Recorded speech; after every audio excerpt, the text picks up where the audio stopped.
Hey friends, Happy New Year. Welcome to 2024, the year that you say goodbye to your debt. And this video, I hope to give you that breakdown on how to actually get rid of your debt, if that's a goal that you're working on in 2024. So just for little starters, my name is Danny and I make videos about personal finance, mental health, and navigating life, as well as right now, currently trying to find my next tech job as a first-gen Latina. In today's video, we're gonna talk about how to get rid of the debt that maybe is taking up a lot of our brain space, is taking up money from travel and vacations that we wanna take, and just getting back control of our life and our choices and where our money goes. And so I'm gonna give you a step-by-step guide on how to make a plan for this debt payoff. Before we go into the actual steps, I wanted to talk a little bit about debt. We are no strangers to debt. I want to just share some numbers that are kind of going to give you some perspective and help you feel less alone in the shame that comes around carrying this debt. The total household debt in the US rose to $17.6 trillion in 2023. That sounds like a wild number and almost not relatable. But just to break it down a little further, the portion for credit card balances alone was $1.3 trillion. According to a TransUnion report, what that translates into balances, credit card balances per consumer, is over $6,000. $6,000 of credit card balances. And this number is the highest that it's been in 10 years. So we haven't seen numbers this high in over a decade. It just shows us that everybody is depending on debt. Everybody is using debt in one way, shape, or form to live, to continue keeping up with their lifestyle, to just make ends meet, whatever the reason is. We are really depending on debt, whether it be credit card debt or other consumer debt. And that's not made easier when we think about the fact that in 2023, we saw spikes in our interest rates, and that just makes carrying the debt that we have all that more expensive. All of that to say is, I know some of you are going to be focused on paying off this debt, on getting rid of the debt so you can have more financial freedom, so you can have more time freedom and energy to focus on other things besides the debt that is costing you a lot of money. So if you are one of those people that has a goal of paying off this debt in the new year, then let's go through the steps. Let's go through the step-by-step on how to create this plan to help you move forward with paying off the debt.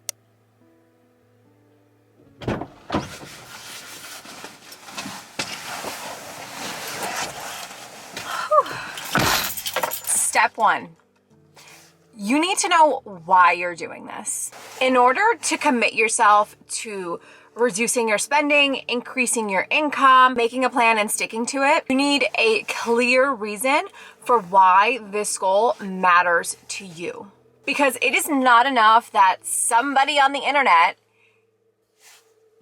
or others say that paying off debt is good and that's one of the steps that you should take to get right with your money. That is not enough. What you need is your reason for why this is important to you. And that needs to be so specific to what you want to get done in your life, what you want to accomplish, the goals that you want to hit. Go deep. Think about, okay, when I pay this debt off, what is that going to allow for space in my life? What is it going to do for me financially, emotionally? Really ask yourself, what paying off this debt and sticking to this plan is going to afford you in your life, because that's all that's going to matter, is what is it going to do for you. And since we're here, let's talk about step number 2, which is listing out all of your debt. Balance, the type of debt that it is, the interest rate that you have, and the minimum payment. Make a list of all the debt that you currently owe, because you need an inventory on everything that you have out there. It helps you visualize what to tackle first, what to prioritize. So make that list. Let's see what it is. Let's figure out how much we have. Step 3.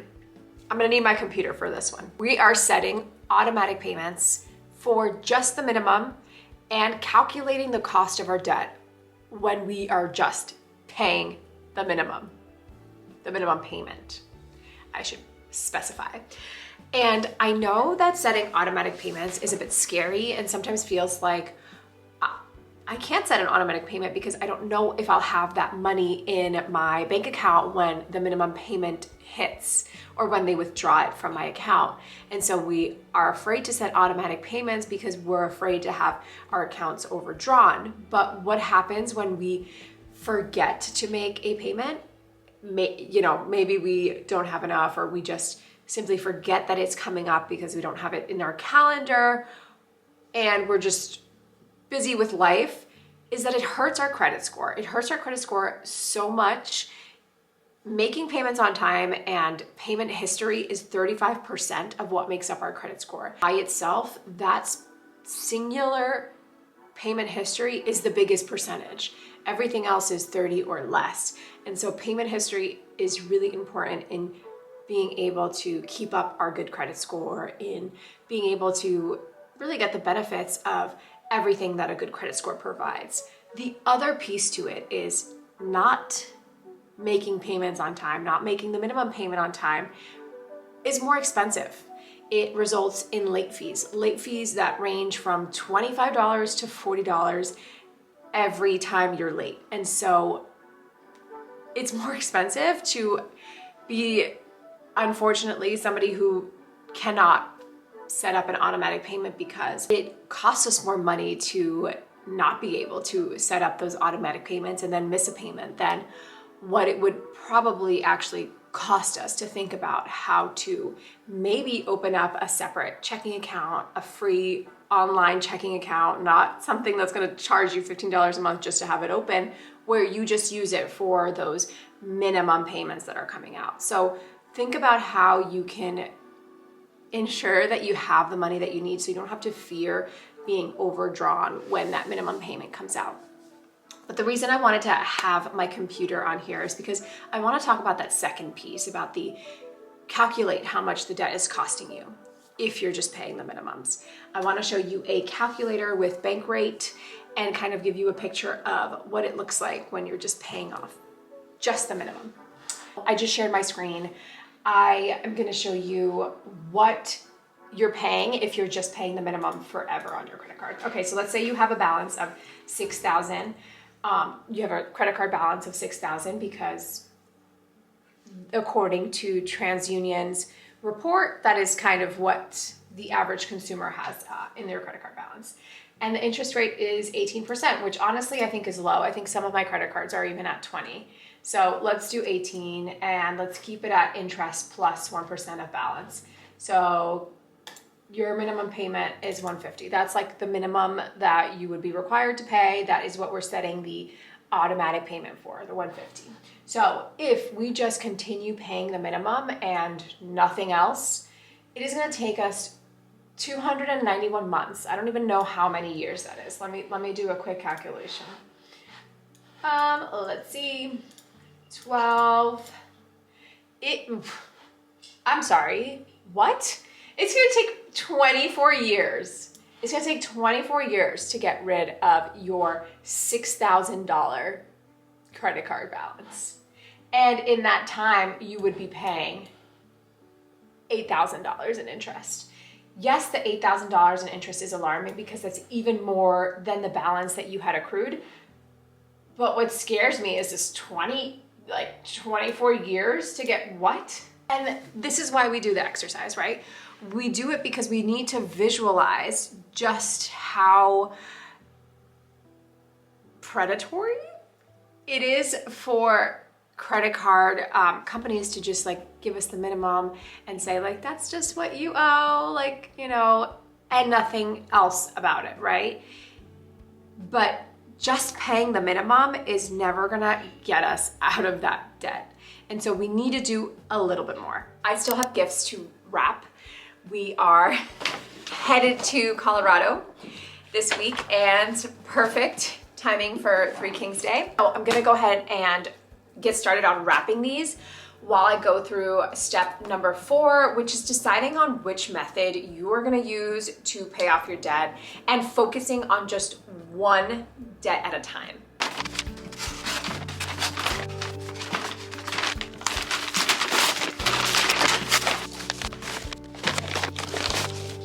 In order to make a plan that is going to work for you, you also need to consider how best you are motivated.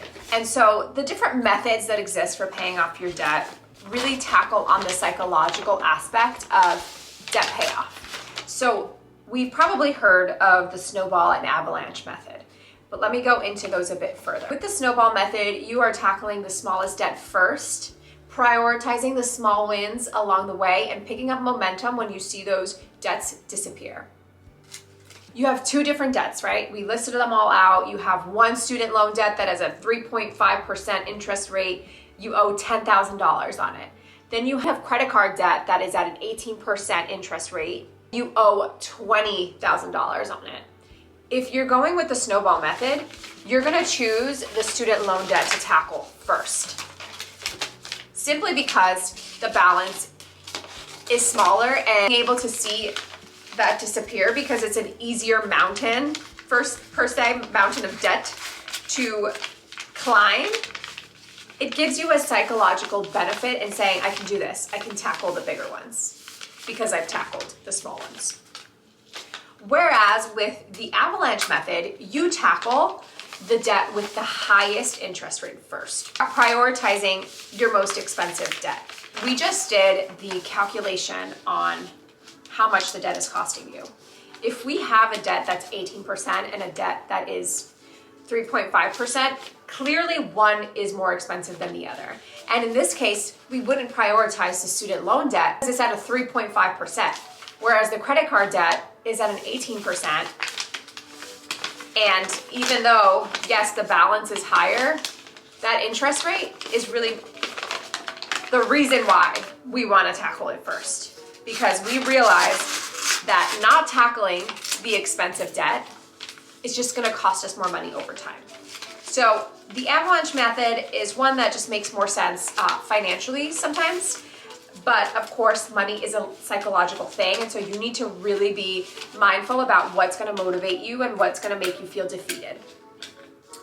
And take that into account when you select a method. Nothing needs to be all or the other. So we could also do a combination of both, a combination of the snowball and the avalanche method to prioritize the smallest amount of the highest interest rate debt that we have.